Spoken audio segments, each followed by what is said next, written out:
వార్తల వివరాలు చూస్తే గోదావరి కావేరీ నదుల అనుసంధానంపై కేంద్ర జలశక్తి మంత్రి సిఆర్ పాటిల్తో సీఎం చంద్రబాబు చర్చించారు. శ్రీశైలం నుంచి అనుసంధానిస్తే గ్రావిటీ ద్వారా కావేరికి నీరు చేరి ఖర్చు తగ్గుతుందన్నారు. అది కుదరకపోతే బనకచెర్ల నుంచి ప్రాజెక్టు చేపట్టాలని కోరగా అధికారులు సానుకూలత తెలిపారు. పోలవరం ప్రాజెక్టు పూర్తయితే ఈ అనుసంధాన భారం తగ్గుతుందని సీఎం వివరించారు. అలాగే పోలవరం ఎడమ కాలువను శ్రీకాకుళం వరకు పొడిగించాలని ఆయన కోరారు. కేంద్ర జలశక్తి మంత్రి సిఆర్ పాటిల్తో ముఖ్యమంత్రి చంద్రబాబు భేటీ అయ్యారు. గోదావరి కావేరీ నదుల అనుసంధానంపై కీలక చర్చలు జరిగినట్లు తెలుస్తోంది. గోదావరి కావేరీ అనుసంధానంపై భాగస్వామ్య రాష్ట్రాల సీఎంలతో సమావేశం ఏర్పాటు చేయాలని కేంద్ర మంత్రిని సీఎం విజ్ఞప్తి చేశారు. శ్రీశైలం నుంచి కావేరీ అనుసంధానం కన్నా బనకచెర్ల నుంచి కావేరీ అనుసంధానం మంచిదని కేంద్ర జలశక్తి శాఖ సూచించినట్లు తెలుస్తోంది.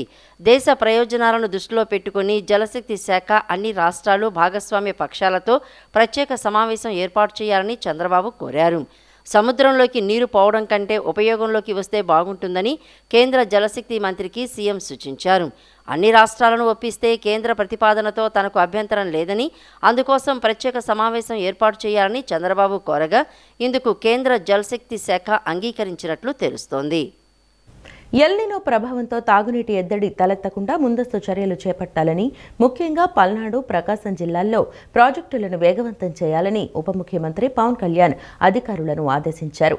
దాదాపు 2,500 కోట్ల రూపాయల అంచనా వ్యయంతో చేపట్టిన ఈ మెగా వాటర్ గ్రిడ్ పనుల్లో నాణ్యతా ప్రమాణాలు పాటించాలని, పైపులైన్లు మరియు అటవీ అనుమతుల సమస్యలను త్వరగా పరిష్కరించాలని సూచించారు. ఈ ప్రాజెక్టులు నిర్ణీత గడువులోగా పూర్తయితే 10 నియోజకవర్గాల పరిధిలోని సుమారు 16 లక్షల మంది ప్రజలకు శాశ్వత తాగునీటి భద్రత లభిస్తుందని ఆయన స్పష్టం చేశారు. ఎల్నినో ప్రభావంతో తీవ్ర వర్షాభావ పరిస్థితులు నెలకొంటున్న నేపథ్యంలో ఈసారి రాష్ట్ర వ్యాప్తంగా అధిక ప్రాంతాలు తాగునీటి ఎద్దడి సమస్యను ఎదుర్కొనే అవకాశం ఉందని, ప్రజలకు ఇబ్బందులు కలగకుండా ముందస్తు చర్యలు చేపట్టాలని ఉప ముఖ్యమంత్రి, పంచాయతీరాజ్, గ్రామీణాభివృద్ధి, గ్రామీణ నీటి సరఫరా శాఖల మంత్రి పవన్ కళ్యాణ్ అధికారులను ఆదేశించారు. నీటి ఎద్దడి తీవ్రంగా ఉండే పల్నాడు, ప్రకాశం లాంటి ప్రాంతాలపై ప్రత్యేక దృష్టి సారించాలని సూచించారు. జల్ జీవన్ మిషన్, అమరజీవి జలధార పథకంలో భాగంగా అక్కడ చేపట్టిన మెగా వాటర్ గ్రిడ్ పథకాల పనులు నిర్ణీత గడువులోపు పూర్తి కావాలని ఆదేశిస్తూ గ్రామీణ నీటి సరఫరా విభాగాల అధికారులతో పనుల పురోగతిపై ఆయన సమీక్ష నిర్వహించారు. ఈ సమీక్షలో అధికారులు ప్రాజెక్టుల వివరాలను వెల్లడించారు. 2 మెగా ప్రాజెక్టుల మొత్తం అంచనా వ్యయం దాదాపు 2,500 కోట్లు కాగా, అందులో 1,290 కోట్లతో ప్రకాశం జిల్లాలోని 7 నియోజకవర్గాల పరిధిలో 593 ఆవాసాలకు తాగునీరు అందించే పథకానికి సంబంధించి ఇంటేక్ వెల్ నిర్మాణం పనులు 40% పైగా పూర్తయ్యాయి. అలాగే 119 మిలియన్ లీటర్ల నీటి శుద్ధి ప్లాంట్, సంపులు, రిజర్వాయర్ల పనులు పురోగతిలో ఉన్నాయని, ఇప్పటి వరకు 53 కిలోమీటర్ల మేర పైపులైన్ నిర్మాణం పూర్తయిందని తెలిపారు. మరోవైపు 1,200 కోట్లతో పల్నాడు జిల్లాలోని 235 ఆవాసాల కోసం చేపట్టిన వాటర్ గ్రిడ్ పథకంలో భాగంగా 152 కిలోమీటర్ల మేర పైప్లైన్ నెట్వర్క్ పూర్తయిందని, ఇంటెక్ వెల్స్, ట్యాంకుల నిర్మాణం పురోగతిలో ఉన్నాయని వివరించారు. అక్కడ ఇప్పటి వరకు 95 కోట్ల విలువైన పనులు పూర్తయినట్లు పేర్కొన్నారు. అనంతరం పవన్ కళ్యాణ్ మాట్లాడుతూ, తాగునీటి సమస్యతో ఎన్నో ఏళ్లుగా నరకం చూస్తున్న పల్నాడు, ప్రకాశం జిల్లాలకు ఈ ప్రాజెక్టులు జీవనాధారంగా మారనున్నాయని తెలిపారు.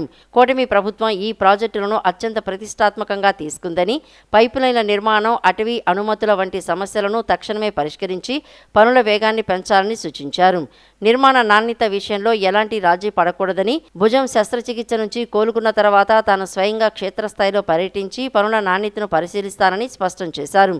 ఈ ప్రాజెక్టులు పూర్తయితే 10 నియోజకవర్గాల పరిధిలోని సుమారు 16 లక్షల మందికి పైగా ప్రజలకు శాశ్వత తాగునీటి భద్రత చేకూరుతుందని ఆయన వెల్లడించారు. నిషేధిత జాబితా 22A నుంచి భూములను తొలగించే నిబంధనలను సరళీకృతం చేస్తూ నేడు కొత్త జీవో తీసుకొస్తున్నామని ఏపీ రెవెన్యూ శాఖ మంత్రి అనగాని సత్యప్రసాద్ తెలిపారు. జూన్ 18, 1954 కంటే ముందు అసైన్ చేసిన అన్ని భూములు నిషేధిత ఆస్తుల జాబితా నుంచి తొలగిస్తున్నామన్నారు. 60 రోజుల్లో ఎమర్జెన్సీ కేటగిరీ కింద 22A జాబితాలో చేర్చకపోతే ఆ భూమి పట్టా భూమిగానే ఉంటుందని అనగాని సత్యప్రసాద్ వివరించారు. ఆంధ్రప్రదేశ్ ప్రభుత్వం నిషేధిత ఆస్తుల జాబితా నుంచి భూములను తొలగించే నిబంధనలను సరళీకృతం చేస్తూ కొత్తగా ఆ జాబితాలో చేర్చే నిబంధనలను కఠినతరం చేస్తూ కొత్త జీవోను తీసుకువస్తోందని రాష్ట్ర రెవెన్యూ శాఖ మంత్రి అనగాని సత్యప్రసాద్ తెలిపారు. అమరావతి సచివాలయంలో జరిగిన మీడియా సమావేశంలో ఆయన మాట్లాడుతూ ఇకపై 22A నిర్వహణ బాధ్యతలను స్టాంప్స్ అండ్ రిజిస్ట్రేషన్ శాఖ ఐజీ పరిధిలోనే ఉంటాయని, గ్రామ కంఠం మరియు పట్టా భూములను నిషేధిత జాబితాలో చేకూర్చకూడదని స్పష్టం చేశారు. 1954 జూన్ 18 కంటే ముందు అసైన్ చేసిన భూములన్నింటినీ ఈ జాబితా నుంచి తొలగిస్తున్నామని, రాబోయే 90 రోజుల్లోగా ఐజీఆర్ఎస్, CCLAలు సాఫ్ట్వేర్లో అవసరమైన మార్పులు పూర్తి చేస్తాయని వెల్లడించారు. అలాగే వ్యవసాయ భూములకు వెంబ్లాండ్ 2.0 ప్రామాణికంగా ఉంటుందని, ఎలాంటి మాన్యువల్ ఎంట్రీలకు తావు ఉండదని వివరించారు. తన భూమి ప్రభుత్వ భూమి కాదని నిరూపించుకోవాల్సిన బాధ్యత పౌరులపై ఉండదని, ప్రభుత్వమే ఆ బాధ్యత వహిస్తుందని చెప్పారు. అధికారుల నిర్లక్ష్యం వల్ల భూ యజమానుల హక్కులకు భంగం కలిగితే వారిపై చర్యలు తప్పవని హెచ్చరించారు. ప్రజల సమాచారం కోసం పబ్లిక్ ఇన్క్లూజన్ రిజిస్టర్ను అందుబాటులో ఉంచుతామని, అత్యవసర పరిస్థితుల్లో ఏదైనా భూమిని 22A జాబితాలో పెట్టాలంటే 30 రోజుల నోటీసు ఇస్తూ 60 రోజుల్లో ప్రక్రియ పూర్తి చేయాలని, లేని పక్షంలో అది పట్టాభూమిగానే కొనసాగుతుందని మంత్రి తెలిపారు. ముఖ్యంగా జియో నంబర్ 396 ఉందో చాలా మంది అపోహలు పడతా ఉన్నారు. దాని మీద చర్చించడం కోసం ఇది పెట్టదు. మిత్రులారా, ఏదైతే ప్రభుత్వం భూమి, దేవాదాయ భూమి, అసైన్ భూమి, అలాగే సీలింగ్ మిగులు భూములు అన్యాక్రాంతం కాకుండా ఉండటం కోసం బేసిక్గా ఈ 22A అనేది రూపకల్పన 2007లో జరిగింది. దానికి 1908 సెక్షన్లో మార్చి దాన్ని 22Aలో దాంట్లో చేర్చడం జరిగింది. అయితే ఈ ఆస్తుల నిర్వహణ కోసం చాలా పారదర్శకమైన విధానం ఉండాలి. అలాగే స్థిరమైన మరియు ఒకే ఒక విధానం ఉండాలనే లక్ష్యంతో ఈరోజు ఈ యొక్క సెక్షన్ అంతా కూడా ఈ సర్కులర్లు కానీ సూచనలు గతంలో ఏదైతే ఇచ్చామో మేము ఈ యాక్ట్ 1908లో మనం ఏదైతే పొందపరిచామో అన్నీ కూడా రద్దు చేస్తూ ఈరోజు నూతనంగా 22A జియో కూడా ఈరోజు రిలీజ్ చేస్తున్నాం. అంటే గతంలో మేము ఇచ్చినటువంటి ఈ ప్రభుత్వం వచ్చిన తర్వాత ఇచ్చిన అన్ని సర్కులర్లు కూడా రద్దు చేస్తూ ఈ యొక్క ప్రక్రియ నిషేధ ఆస్తుల యొక్క ఏకైక సెంట్రలైజ్డ్ మరియు అధికారిక డేటాబేస్ నిర్వహణ కేవలం ఇన్స్పెక్టర్ జనరల్ ఎవరైతే ఉన్నారో మాకు రిజిస్ట్రేషన్ శాఖ వారి ఆధ్వర్యంలో ఉంటుంది. ఇంకెవరు పడితే అక్కడ వారు 22A తీయటం కానీ లేదా వాళ్ళ దగ్గర తిరగడానికి అవసరం లేకుండా ఆ యొక్క విధి విధానాలు చేసే అన్ని పూర్వమైంది. ఆర్డీఓకి సబ్ కలెక్టర్ మేము ఇచ్చినటువంటి అధికారాలని దాన్ని ఒకే ఒక సెంట్రలైజ్డ్ డేటాబేస్లో దాన్ని మనం తీయాల్సిన పరిస్థితి ఉంటుంది. తమ్మినేని భూ భాగోతాలు ఇంకా చాలా ఉన్నాయని, అవన్నీ కూడా విచారణ జరపాలని ఆదేశాలు ఇచ్చామని మంత్రి అచ్చెన్నాయుడు వెల్లడించారు. స్పీకర్గా గొప్ప గొప్ప ఉపన్యాసాలు ఇచ్చి ఇంత దారుణాలకు ఒడిగడతారా అని మండిపడ్డారు. తప్పు ఎవరు చేసినా చట్టపరంగా చర్యలు ఉంటాయని స్పష్టం చేశారు. తన మీద పెట్టింది తప్పుడు కేసులు కాబట్టే తాను ఆ రోజు పారిపోకుండా తన ఇంట్లోనే ధైర్యంగా ఉన్నానని గుర్తు చేశారు. తప్పు చేసిన ఎవరైనా ఖచ్చితంగా చట్ట ప్రకారం శిక్షించటమే కూటమి ప్రభుత్వ విధానమని స్పష్టం చేశారు. శ్రీకాకుళం జిల్లా నుంచి స్పీకర్గా మంత్రిగా చేసిన వాళ్ల దారుణాలు చూసి నివ్వెరపోయానన్నారు. ఇద్దరు నాయకుల చర్యలతో శ్రీకాకుళం జిల్లా పరువు పోయిందని మంత్రి అచ్చెన్నాయుడు విమర్శించారు. జిల్లా పరువు తీసిన వారిని ధర్మాన లాంటి నాయకులు వెళ్లి పరామర్శించటం విడ్డూరమన్నారు. తప్పు చేసిన వారికి పరామర్శకు వెళ్లే వారికి ఇద్దరికీ సిగ్గులేనట్లుగా గొడ్డలిపాటి నేతలు తయారయ్యారని మండిపడ్డారు. ఈరోజు నేనున్నాను, ధైర్యంగా చెప్తున్నాను. ప్రభుత్వ స్థలం ఎక్కడైనా ఒక చెంటుంటే కాపలాదారుడిగా కాస్తాను. ఎంతటి వారితోనైనా పోరాటం చేస్తాను, ఎవరినైనా అడుక్కోండి. కానీ ఈ రకంగా చేసి ఇంకా నీతులు మాట్లాడుతుంటే బాధ కలుగుతుంది. ప్రజలు అర్థం చేసుకోవాలి. కంపల్సరిగా ఏదో ఆదరాబాదర ఏదో దొరికారని చెప్పి లోపలేసి ఎరాజ్ చేసే ప్రభుత్వం కాదు. మళ్ళీ చెప్తున్నాను, చంద్రబాబు నాయకత్వంలో ఎన్డీఏ ప్రభుత్వం పొలిటికల్గా కక్ష సాధింపు చర్య ఎప్పుడూ ఉండదు. అందులో చంద్రబాబు నాయుడు గారి ఆలోచన అది కాదు. కానీ చట్ట ప్రకారం ఎవరు తప్పు చేసినా వాళ్ళ మీద తప్పనిసరిగా యాక్షన్ ఉంటుంది. బాధ ఉంది. ఏంటి కళ్ళ ముందు కనిపించింది, అందరికీ తెలిసిన విషయమే. ఇందులో సీక్రెట్ ఏం లేదు. కొడుకు గుద్ది చంపేశాడు, అందరికీ తెలుసు. బతికున్న వాళ్ళని చంపేసి దొంగ సర్టిఫికేట్లు ఇచ్చి మొత్తం రికార్డ్ అంతా మార్చి కొడుకు పేరుతో భార్య పేరుతో రాసుకున్నారు. ఇది సీక్రెట్ కాదు, ఇవి ఆధారాలతో సహా ఉన్నాయి. నువ్వు తప్పు చేసావు, తప్పు చేయకపోతే అర్ధరాత్రి పరిగెత్తవలసిన పనే ఉంది. నా మీద కూడా 2 కేసులు పెట్టారు. ఏ తప్పు చేయలేదు, నా మీద అక్రమంగా కేసు పెట్టినా బ్యాగ్ సర్దుకొని రెడీగా ఉన్నాను. తప్పు చేయలేదు. తప్పు చేయనప్పుడు మనం ఎందుకు భయపడాలి? రండి, ఎన్ని రోజులు అరెస్ట్ చేసి జైలు పెడతారు, పెట్టుకోండి అని పోలీసులు నా మీద తప్పుడు కేసులు 2 పెడితే స్టైల్గా బ్యాగ్ పట్టుకొని పద, ఎక్కడ న్యాయం ధర్మం గెలుస్తుంది. ధర్మమే గెలిచింది. 80 రోజులు నన్ను జైల్లో పెట్టారు. ఏకంత కూడా ఎక్కడ నేను తప్పు చేశానని, ఎక్కడ ఒక పైసా అర్జించానని మొత్తం భూతద్దంతో ఎతికారు, మొత్తం వ్యవస్థనంతా ఉపయోగించారు. చేస్తే కదా అవసరం ఉంటే అడుక్కునైనా బతుకుతాను తప్ప ప్రజలకు ఎప్పుడు తప్పు చేసే ప్రశ్న ఉండకూడదు. అది మాకు తెలుగుదేశం పార్టీ చంద్రబాబు నాయుడు నేర్పిన సిద్ధాంతం. ఇంకా మీద ఒక రాజకీయ పార్టీగా సిగ్గు లేకుండా తప్పు చేసిన వాళ్ళకి మా జిల్లాలో ధర్మాన సోదరులు వెళ్ళి పలకరిస్తున్నారంటే మీరేనా సిగ్గుపడాలి. అంటే వీళ్ళకి సిగ్గు ఉండదు. అందరూ అలాంటి వాళ్ళే, చేసిన వాళ్ళు పలకరించిన వాళ్ళు వాళ్ళకి వీళ్ళకి దొంగలు పలకరించుకున్నట్టుగా ఈ రకంగా చూస్తున్నారు. దీన్ని తీవ్రంగా ఖండిస్తున్నాను.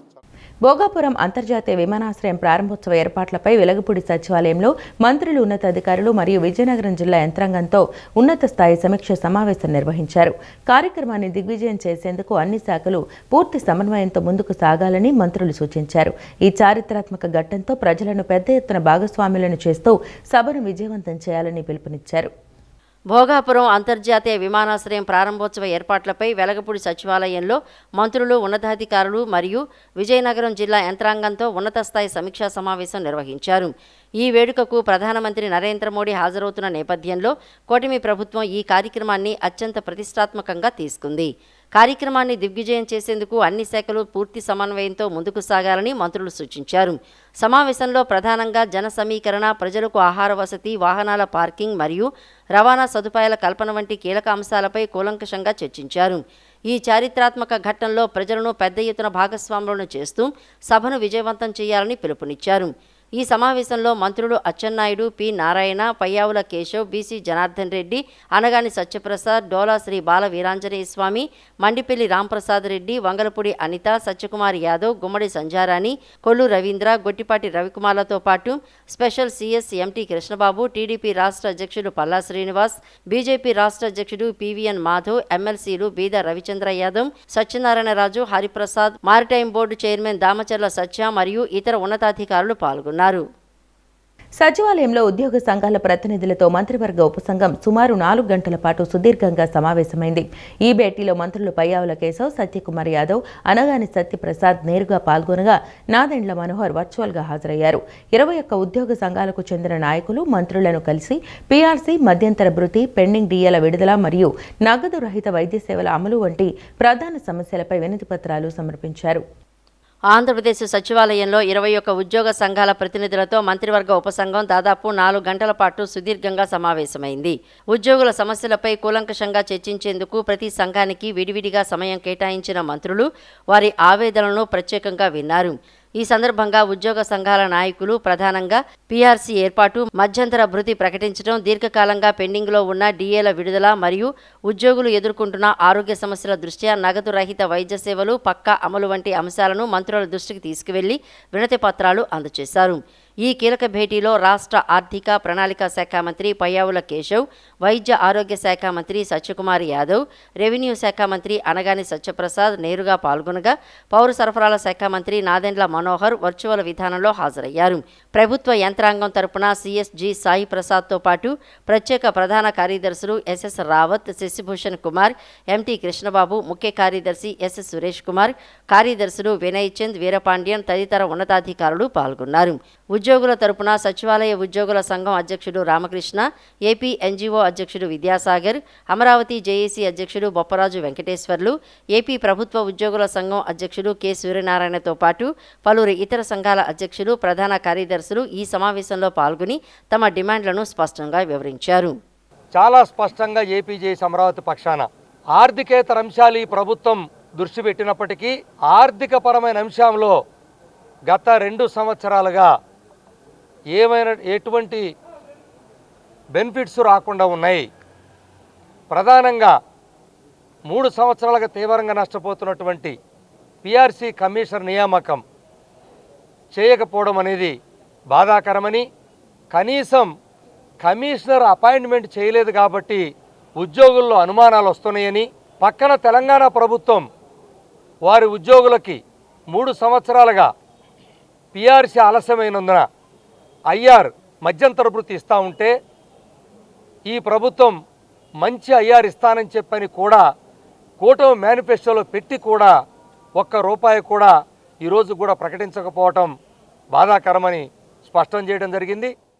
1 జూలై 2023 నుంచి ఏదైతే వేతన సవరణ అనేది రాష్ట్రంలో ఉద్యోగులకు చేయాలో ఇవాళకి దాన్ని ఇంప్లిమెంట్ చేయకపోగా కనీసం వేతన సవరణ కమిటీ చైర్మన్ కూడా అపాయింట్ చేయకపోవడం అనేది ఉద్యోగుల్లో తీవ్రమైన అసంతృప్తి ఉన్న విషయాన్ని మరి ప్రభుత్వానికి కూడా మేము గత 2 సంవత్సరాలుగా నిర్మాణాత్మకమైన సహకారాన్ని అందించాం.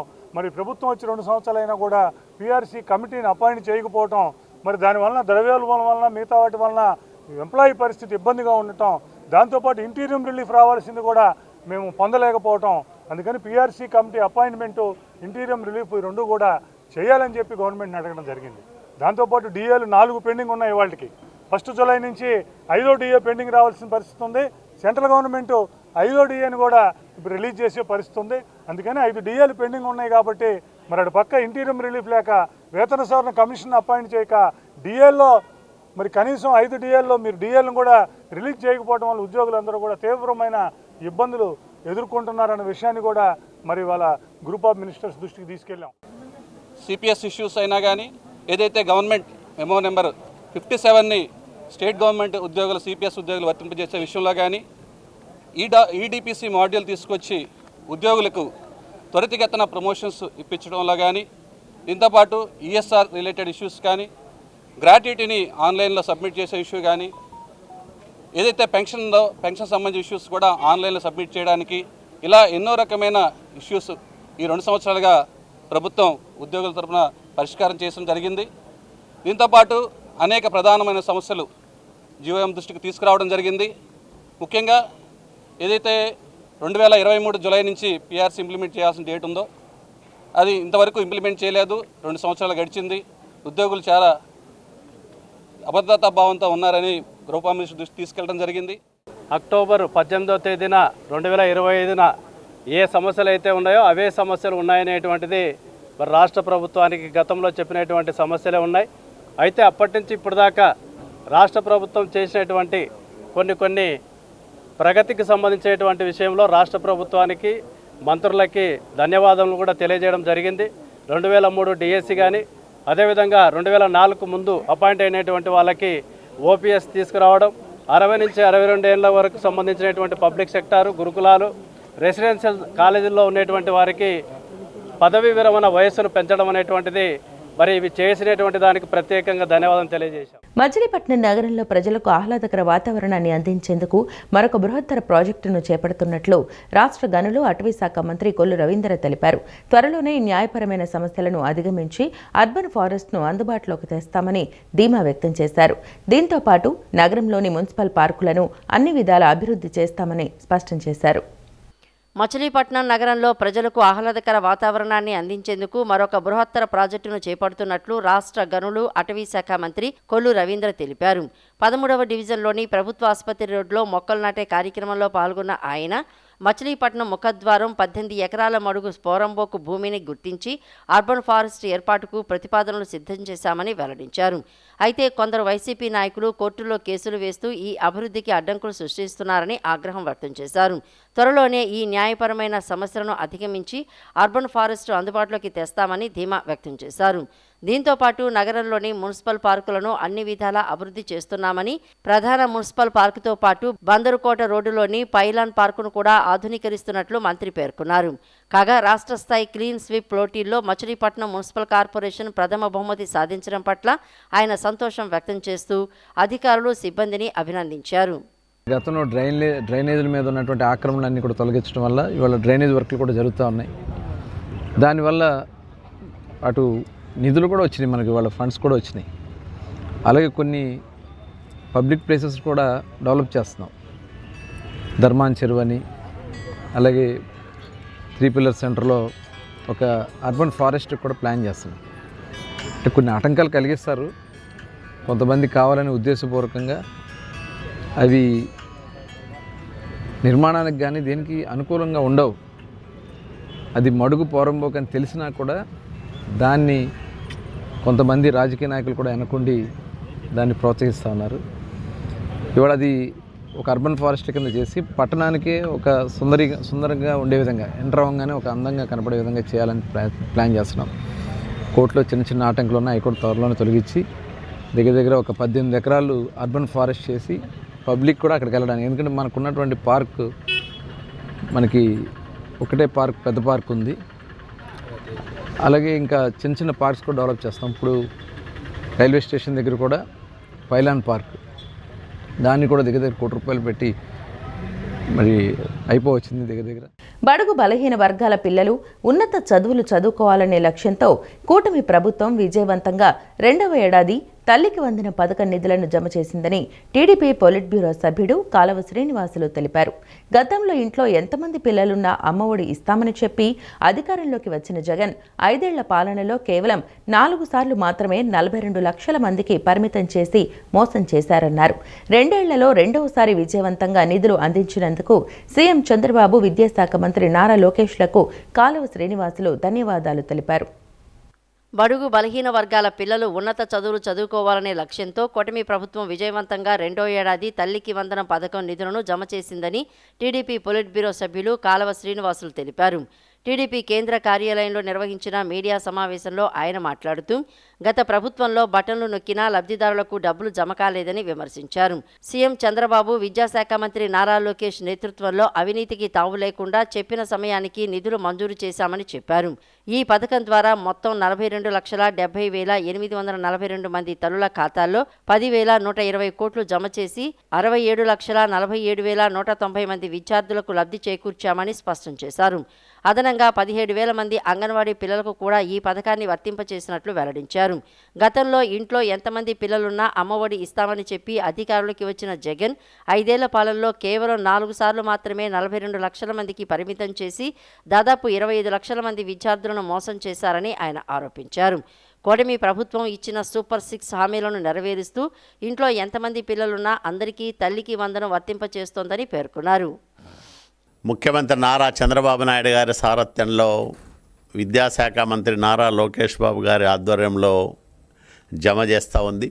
మొత్తం 67,47,190 మంది విద్యార్థులకు 10,120 కోట్ల రూపాయల తల్లికి వందనం డబ్బులు సుమారు 42,70,842 మంది తల్లుల ఖాతాల్లో జమ చేయడం జరుగుతూ ఉంది.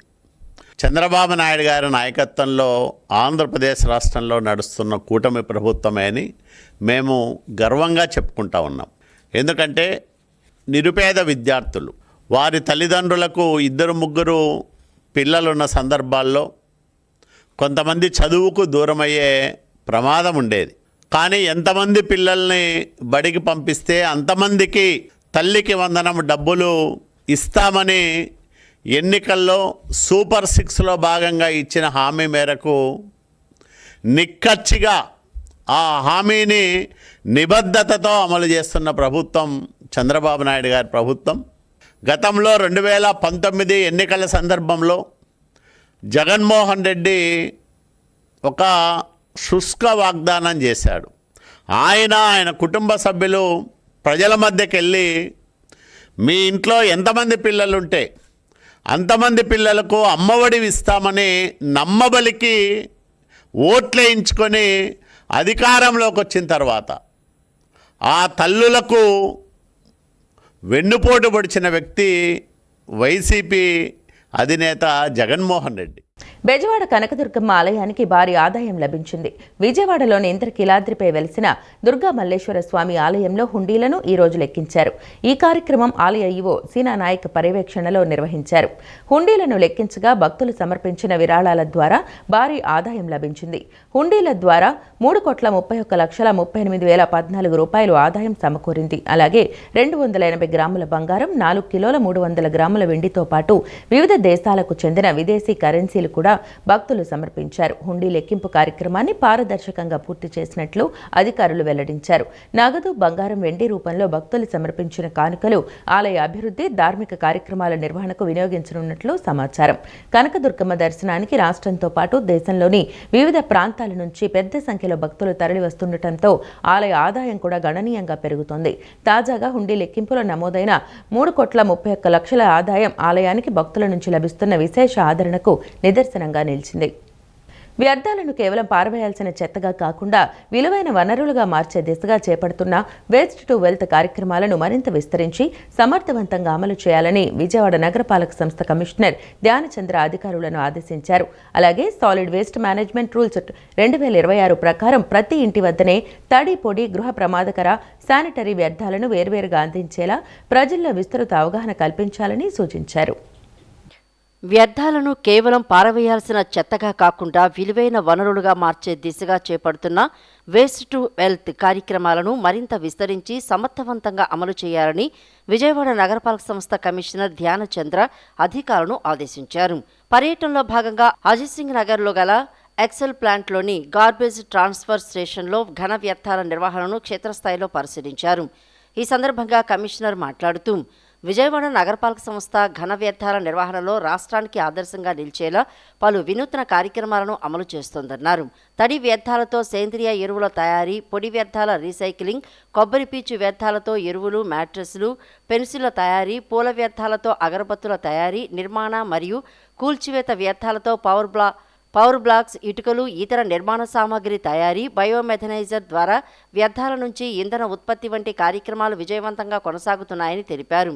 ఈ కార్యక్రమాల అమలును అధికారులు నిరంతరం పర్యవేక్షిస్తూ నాణ్యతా ప్రమాణాలు పాటించేలా చర్యలు తీసుకోవాలని, వ్యర్థాల విలువలను మరింత పెంచే కొత్త సాంకేతికతలు, వినూత్న విధానాలను అధ్యయనం చేసి నగరంలో అమలు చేయాలని ఆదేశించారు. ప్రతి వ్యర్థానికి ఉపయోగం కల్పించే విధంగా ప్రణాళికలు రూపొందించి వ్యర్థాల నుంచి సంపద సృష్టించే కార్యక్రమాలను మరింత విస్తృత స్థాయికి తీసుకువెళ్లాలని పేర్కొన్నారు. అలాగే సాలిడ్ వేస్ట్ మేనేజ్మెంట్ రూల్స్ 2026 ప్రకారం ప్రతి ఇంటి వద్దనే తడి, పొడి, గృహ ప్రమాదకర, శానిటరీ వ్యర్థాలను వేర్వేరుగా అందించేలా ప్రజల్లో విస్తృత అవగాహన కల్పించాలని, మూలం వద్దే వ్యర్థాల వర్గీకరణ జరిగితేనే వేస్ట్ టు వెల్త్ కార్యక్రమాలు మరింత విజయవంతమవుతాయని పేర్కొన్నారు. రాష్ట్ర జనాభాలో సగానికి పైగా ఉన్న బీసీల సంక్షేమం, అభివృద్ధే కూటమి ప్రభుత్వ ప్రధాన లక్ష్యమని AP tourism corporation chairman Nookasani Balaji చెప్పారు. బీసీల సంక్షేమం కోసం ప్రభుత్వం బడ్జెట్ కేటాయింపులను భారీగా పెంచిందని, మొదటి బడ్జెట్లో 39,000 కోట్లు, రెండవ బడ్జెట్లో 47,000 కోట్లు, మూడో బడ్జెట్లో 50,000 కోట్లకు పైగా కేటాయించినట్లు తెలిపారు. బీసీ విద్యార్థుల కోసం మహాత్మా జ్యోతిరావు పూలే గురుకులాల సంఖ్యను పెంచడంతో పాటు వాటిలో మౌలిక వసతులు, నాణ్యమైన భోజనం, డిజిటల్ విద్య అందిస్తున్నామన్నారు. నీట్, ఐఐటి, సివిల్స్ వంటి పోటీ పరీక్షలకు ప్రత్యేక ఉచిత శిక్షణ కేంద్రాలను ఏర్పాటు చేసినట్లు చెప్పారు. తల్లికి వందనం పథకం ద్వారా ఇంట్లో ఎంతమంది పిల్లలు ఉంటే అంతమందికి ఆర్థిక సాయం అందిస్తున్నామని, ఇందులో ఎక్కువ లబ్ధి బీసీ తల్లులకే దక్కుతోందన్నారు. కూటమి ప్రభుత్వం ధ్యేయం ఏదైతుందో బడుగు బలహీన వర్గాలు అభివృద్ధి చేయాలి, బడుగు బలహీన వర్గాలకు అండగా ఉండాలన్నటువంటి ఆ కాన్సెప్ట్ ఏదైతే దాన్ని తీసుకొని పనిచేస్తున్నటువంటి సందర్భం కూడా మీకు గుర్తు చేస్తున్నాను. బడ్జెట్లో ప్రధానంగా కూటమి ప్రభుత్వం వచ్చిన తర్వాత మొదటి బడ్జెట్లో ప్రత్యేకించి 39,000 కోట్లు బీసీలకు కేటాయించారు. రెండవ బడ్జెట్ వచ్చేసరికి దాన్ని 47,000 కోట్లకి, మూడవ బడ్జెట్లో 50,001 కోట్లకి పెంచడం జరిగింది. ఇది ఈనాడున్నటువంటి చరిత్ర. బలహీన వర్గాలకి ఈ కూటమి ప్రభుత్వం అందిస్తున్నటువంటి అభివృద్ధి, సంక్షేమం. అంటే ఈ ప్రభుత్వం మాటలు లేదా గారడల ప్రభుత్వం కాదు. ఏదైతే చెప్పిందో అది చేస్తూ, చెప్పని అనేక అంశాలను కూడా ప్రజల కోసం ప్రత్యేకించి బలహీన వర్గాలను చేస్తున్నటువంటి ప్రభుత్వం.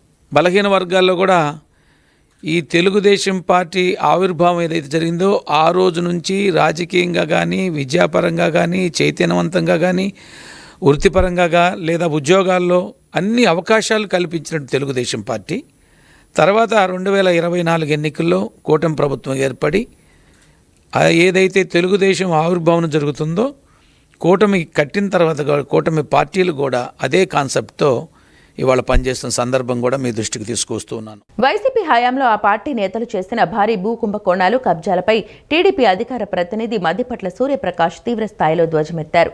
అధికారాన్ని అడ్డం పెట్టుకుని మాజీ ముఖ్యమంత్రి జగన్ అండదండలతో వైసీపీ నేతలు వందల ఎకరాల ప్రభుత్వ, అటవీ మరియు సామాన్యుల భూములను కబ్జా చేశారని ఆయన ఆరోపించారు.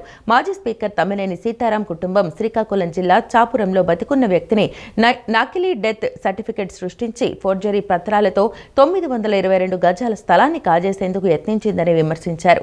ఇదే కాకుండా బొల్లా బ్రహ్మనాయుడు గండిపేట పరిధిలో 1000 కోట్ల నకిలీ జీవోల కుంభకోణానికి తెరలేపారని, భూమన కరుణాకర్ రెడ్డి తిరుపతిలో స్వర్ణముఖి నదీ పరివాహక ప్రాంతాన్ని ఆక్రమించి తోటలో కలిపేసుకున్నారని మండిపడ్డారు. సజ్జల రామకృష్ణారెడ్డి కుటుంబం 55 ఎకరాల అటవీ భూమిని, జోగి రమేష్ అగ్రిగోల్డ్ నిషేధిత భూములను ఆక్రమించారని దుయ్యబట్టారు. నదులు కాదు, చెరువులు కాదు, అటవీ భూములు కాదు, ప్రైవేటు భూములపై గద్దల్లాగా వాలిపోయి సమాజాన్ని ఏ విధంగా పీడించుకు తిన్నారో ఒక్కొక్కటి బయట వస్తూ ఉన్నాయి. ఆ రోజు ప్రజలు ఉద్యోగాల కోసం, సంక్షేమ పథకాల కోసం, అభివృద్ధి కోసం ఆశగా ఆ రోజు ఓటేసి మాకేదో చేస్తారని ఎదురు చూస్తూ ఉంటే వైసీపీ ఎమ్మెల్యేలు, మంత్రులు మాత్రం నకిలీ పత్రాలు, ఫోర్జరీ సంతకాలతో చెలరేగిపోయినటువంటి పరిస్థితి.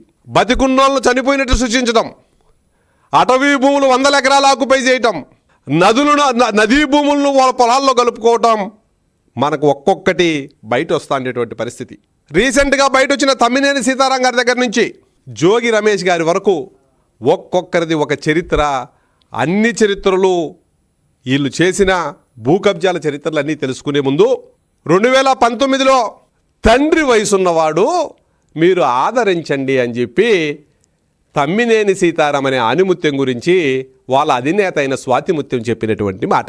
ఇప్పుడు ఆ స్వాతిముత్యం అడుగుతున్నా, అయ్యా స్వాతిముత్యం గారు, మంచోడు అంటారు కదా, సౌమ్యుడు అంటారు కదా, తండ్రి లాంటి వాడు అంటారు కదా, మరి గత 4-5 రోజులుగా అన్ని పేపర్లు పతాక శీర్షికల్లో వస్తుంది కదా, గోవిందరాజులు అనే ఒక ఆయన ప్రాణంతో ఉండంగానే ఆయనకు డెత్ సర్టిఫికెట్ క్రియేట్ చేసి మీ ఇంట్లో పని మనిషికి వాళ్ళ ఫ్యామిలీ సర్టిఫికెట్ ఇచ్చి ఆయన దగ్గర నుంచి 922 గజాల స్థలాన్ని మీ కొడుకు పేరు మీద, ఆ ఆనుముత్యం కొడుకు పేరు మీద రిజిస్ట్రేషన్ చేసుకున్నాడు అని 14 మందిని నిందితులుగా చేర్చి 8 మందిని అరెస్ట్ చేశారు కదా.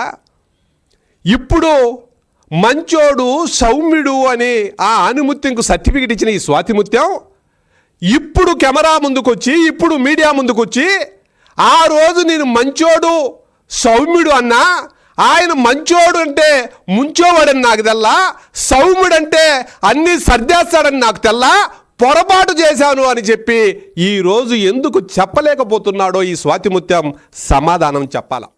అధికారులు ప్రజల సహకారంతో గుడివాడ అభివృద్ధికి నిరంతరం కృషి చేస్తానని ఎమ్మెల్యే వెనిగండ్ల రాము ఉద్ఘాటించారు. పీజీఆర్ఎస్ ద్వారా వచ్చే ప్రతి ఫిర్యాదు సీఎం స్థాయి వరకు పర్యవేక్షణలో ఉంటుందని, కాబట్టి ఈ వ్యవస్థను ప్రజలందరూ సద్వినియోగం చేసుకోవాలని ఎమ్మెల్యే రాము కోరారు.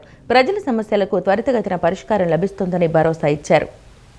అధికారులు ప్రజల సహకారంతో గుడివాడ అభివృద్ధికి నిరంతరం కృషి చేస్తానని ఎమ్మెల్యే వెనిగండ్ల రాము ఉద్ఘాటించారు. గుడివాడ అభివృద్ధిలో భాగంగా ప్రతి శనివారం స్వచ్ఛ గుడివాడ కార్యక్రమం చేపడుతున్నట్లు ఎమ్మెల్యే రాము ప్రకటించారు. గుడివాడ పట్టణంలోని 5, 6, 7వ వార్డుల పరిధిలో బుధవారం ఉదయం ఎమ్మెల్యే వెనిగండ్ల రాము ప్రజా దర్బారు కార్యక్రమాన్ని నిర్వహించారు. 3 సచివాలయాల సముదాయం ప్రాంగణంలో ఏర్పాటు చేసిన పీజీఆర్ఎస్ సమస్యల ఫిర్యాదు కార్యక్రమంలో మున్సిపల్తో పాటు వివిధ ప్రభుత్వ శాఖల అధికారులు పాల్గొన్నారు. ఈ సందర్భంగా ప్రజల నుండి వచ్చిన అర్జీలను సావధానంగా విన్న ఎమ్మెల్యే రాము ప్రతి సమస్యను నమోదు చేసి పరిష్కార దిశగా చర్యలు తీసుకోవాలని అధికారులకు సూచించారు. కొన్ని సమస్యలపై సంబంధిత అధికారులతో మాట్లాడి తక్షణమే పరిష్కరించారు. మొత్తం 3 వార్డుల పరిధిలో 146 అర్జీలు అందినట్లు మున్సిపల్ అధికారులు తెలిపారు. వచ్చిన ప్రతి అర్జీకి పీజీఆర్ఎస్లో నమోదు చేసి ఫాలోఅప్ చేస్తామని ఎమ్మెల్యే హామీ ఇచ్చారు. అనంతరం ప్రజలను ఉద్దేశించి మాట్లాడిన ఎమ్మెల్యే రాము ఇటీవల గుడివాడలో నిర్వహించిన సీఎం చంద్రబాబు పర్యటనను విజయవంతం చేసినందుకు ప్రజలందరికీ ప్రత్యేక ధన్యవాదాలు తెలియజేశారు. సీఎం చంద్రబాబు తనకు 2 ముఖ్యమైన విషయాలు చెప్పారని పేర్కొన్నారు. ముందు మన ఊరిని ప్రేమించాలని, ఊరిని ప్రేమిస్తే ప్రతి మనిషిని సంతోషంగా చేయగలుగుతామని సీఎం సూచించారని తెలిపారు. అలాగే మంచి ప్రాజెక్టులతో వస్తే గుడివాడ అభివృద్ధికి పూర్తి సహకారం అందిస్తామని సీఎం హామీ ఇచ్చారని వెల్లడించారు. సీఎం చంద్రబాబు మార్గంలోనే ముందుకు సాగుతూ అధికారులు మరియు ప్రజల సహకారంతో గుడివాడను అభివృద్ధి పదంలో నడిపిస్తారని ఎమ్మెల్యే స్పష్టం చేశారు. ముఖ్యంగా గుడివాడ ప్రజలు చూపిన సంకల్పాన్ని, ఇక్కడ వచ్చిన సానుకూల మార్పును సీఎం చంద్రబాబు ప్రత్యేకంగా మెచ్చుకున్నారని ఎమ్మెల్యే గర్వంగా తెలిపారు. అధికారుల చిత్తశుద్ధి, ప్రభుత్వం ఇస్తున్న సహకారం, ప్రజల భాగస్వామ్యం వల్లనే నేడు గుడివాడలో ప్రగతి కనిపిస్తుందని చెప్పడానికి గర్వంగా ఉందన్నారు. ఇదే స్ఫూర్తితో మరింత అభివృద్ధిని సాధించుకుందామని ఆకాంక్షించారు. మన ఇంటిని ఎంత బాధ్యతగా చూసుకుంటామో మన వీధి కూడా మన బాధ్యతే అని ప్రజలు భావించాలన్నారు. పరిసరాల పరిశుభ్రత కోసం మున్సిపల్ సిబ్బంది చేస్తున్న కృషికి ప్రజలు సహకరించాలని కోరారు. ముఖ్యంగా డ్రైనేజీలలో చెత్త వేయొద్దని విజ్ఞప్తి చేశారు. ప్రైవేట్ టీచర్పై జిమ్ ట్రైనర్ లైంగిక వేధింపుల ఆరోపణలు విజయవాడలో కలకలం రేపిన సంగతి తెలిసిందే. దీనిపై పోలీసులు కేసు నమోదు చేసుకుని దర్యాప్తు చేస్తున్నారు. ఈ క్రమంలోనే తనపై వచ్చిన ఆరోపణలపై జిమ్ ట్రైనర్ వీడియో విడుదల చేశారు. తనను ఆ అమ్మాయి ట్రాప్ చేసిందని, డబ్బుల కోసం బ్లాక్మెయిల్ చేసిందని జిమ్ ట్రైనర్ చెప్పుకొచ్చారు. యువతి, ఆమె తల్లిదండ్రులు క్యాన్సర్ ఉందని నమ్మించి ట్రాప్ చేశారంటూ వీడియోలో ఆరోపించారు. విజయవాడలో సంచలనం రేపిన జిమ్ ట్రైనర్ లైంగిక వేధింపుల కేసులో కీలక పరిణామం చోటు చేసుకుంది. ఓ జిమ్ ట్రైనర్ తనను స్లిమ్గా చేస్తారని చెప్పి హోటల్ గదికి తీసుకువెళ్లి మత్తుమంది ఇచ్చి అత్యాచారం చేశాడంటూ ఓ ప్రైవేటు టీచర్ సత్యనారాయణపురం పోలీస్ స్టేషన్లో ఫిర్యాదు చేసిన సంగతి తెలిసిందే. ఈ నేపథ్యంలో పోలీసులు అతనిపై కేసు నమోదు చేసి దర్యాప్తు జరుపుతున్నారు. ఈ క్రమంలోనే తనపై వచ్చిన ఆరోపణలపై జిమ్ ట్రైనర్ స్పందించారు. సోషల్ మీడియాలో వీడియో విడుదల చేశారు. ఈ వీడియోలో బాధితురాలు ఆమె కుటుంబంపై పలు ఆరోపణలు చేశారు. ఆ అమ్మాయి తనను ట్రాప్ చేసిందని, క్యాన్సర్ ఉందంటూ ఎమోషనల్ బ్లాక్మెయిల్ చేసిందని జిమ్ ట్రైనర్ ఆరోపించారు. బయటకు రానని చెప్పినా వినకుండా తనను ఒత్తిడి చేసిందని, రూమ్కు తీసుకువెళ్లి మందు తాగించి ఫోర్స్ చేసిందని ఆరోపించారు. యువతి తల్లి ఇన్స్టాగ్రామ్ అకౌంట్ నుంచి తనకు మెసేజ్ వచ్చిందని, తమ అమ్మాయికి క్యాన్సర్ ఉందని, చనిపోతుంది, తనకు ఫీలింగ్స్ వస్తున్నాయి, హెల్ప్ చేయమని కోరారని జిమ్ ట్రైనర్ చెప్పుకొచ్చారు. తనపై ఫీలింగ్స్ లేవని చెప్పినా వినకుండా మద్యం తాగించి తనను ఫోర్స్ చేసినట్లు చెప్పుకొచ్చారు. ఆ తర్వాత వారికి దూరంగా ఉండేసరికి తనపై కేసు పెట్టారని ఆరోపించారు. వీటన్నింటికీ తన వద్ద ఆధారాలు ఉన్నాయని వీడియో విడుదల చేశారు. అందరికీ నమస్కారం. విజయవాడలో జిమ్ ట్రైనర్ గురించి ఏదైతే నడుస్తుందో అది నేనే, అబ్దుల్ ఖాదర్ అన్నమాట నా పేరు. ఎవరైతే కేసు పెట్టారో అమ్మాయి పేరు సుచిత్ర అనమాట. ఆ అమ్మాయి పెట్టిన ఫాల్స్ అలిగేషన్ ని నేను ఇప్పుడు బయటికి తీయడానికి చెప్తున్నాను. ఆ అమ్మాయి నన్ను ట్రాప్ చేసింది అనమాట. ట్రాప్ చేసి నన్ను ఎమోషనల్ బ్లాక్మెయిల్ చేసి నాకు క్యాన్సర్ ఉందని అని చెప్పి నన్ను ఎంత బ్లాక్మెయిల్ చేసిందని అంత బ్లాక్మెయిల్ చేసి ఫోర్స్ చేసి నాకు పానిక్ అటాక్ వచ్చేస్తుంది, నా చేతులు ఊగిపోతున్నాయి అని చెప్పి నేను ఇప్పుడు బయటికి రాను, నాకు ఓపిక లేదని చెప్పినా కూడా అమ్మాయి నేను బయటకు వచ్చేసాను, నేను ఇంటికైతే వాళ్ళను రావాల్సింది నన్ను ఫోర్స్ చేసి రూమ్ కి తీసుకెళ్లి తాగిపించి నన్ను ఇదంతా చేసింది. ప్రతిదీ అమ్మాయి ట్రాన్సాక్షన్ చేసిన ప్రతిదీ అమ్మాయి డబ్బులకి నాకు ట్రాన్సాక్షన్ చేసింది అనమాట. తాగడానికి ట్రాన్సాక్షన్ చేసిన ట్రాన్సాక్షన్స్. అయితే నేను తర్వాత ఇగ్నోర్ చేసినాక వాళ్ళ మదర్ ఎవరైతే ఉన్నారో వాళ్ళ మమ్మీ పేరు శాంతి నాయుడు అనమాట. యాంకర్ శాంతి నాయుడు అనే ఇన్స్టాగ్రామ్ నుండి నాకు మెసేజ్ వచ్చింది. నేను అప్పటికి నాకు డౌట్ వచ్చి ఆ అకౌంట్ ఓపెన్ చేసి చూస్తే వాళ్ళ మమ్మీ ఫొటోస్, అమ్మాయి ఫొటోస్ ఉన్నాయి అందులో. ఉంటే చెప్పండి అండి అని మాట్లాడితే ఆవిడ ఏమనిందంటే, ఇది చెప్పడానికి కొంచెం బాధగా ఉన్నా, నువ్వు అర్థం చేసుకో బాబు, మా అమ్మాయి క్యాన్సర్ ఉంది, మా అమ్మాయి చచ్చిపోతుంది, మా అమ్మాయి ఫీలింగ్స్ వస్తున్నాయని చెప్పి కొంచెం నువ్వు హెల్ప్ చేయ బాబు, తనకి రూమ్ కన్నా వెళ్ళు లేదా ఇంటికన్నా వెళ్ళు అని చెప్పి నా దగ్గర పక్కా ప్రూఫ్స్ ఉన్నాయి నా దగ్గర. వాళ్ళు చేసిన తర్వాత నేను అప్పటికీ నాకు ఫీలింగ్స్ రావట్లేదమ్మ తల్లి నీ మీద అని చెప్పి నాకు ఫోర్స్ చేసి తాగిపించి ఇదంతా చేసి నేనైతే ఇదేదో తేడా కొట్టని చెప్పినప్పుడు దూరంగా ఉన్నప్పుడు ఈ కేసు పెట్టింది. కేసు పెట్టినాక ఈ కేసు నడుస్తున్నప్పుడు కూడా అమ్మాయి నాకు మెసేజ్ చేసింది అనమాట. కలువు అన్ని వదిలేస్తా, తాగి మెసేజ్ చేస్తున్నా, మొత్తం అన్ని వదిలేస్తా, మీ అమ్మని తీసిన 15 minutes వీడియో కూడా నేను బయటికి తెస్తా అంటుంది. ఈ ఫాల్స్ అలిగేషన్ ఏదైతే ఉందో దాని వల్ల మేము రోడ్డును పడ్డాము. ఈ వార్తలు ఇంతటితో సమాప్తం. నమస్కారం.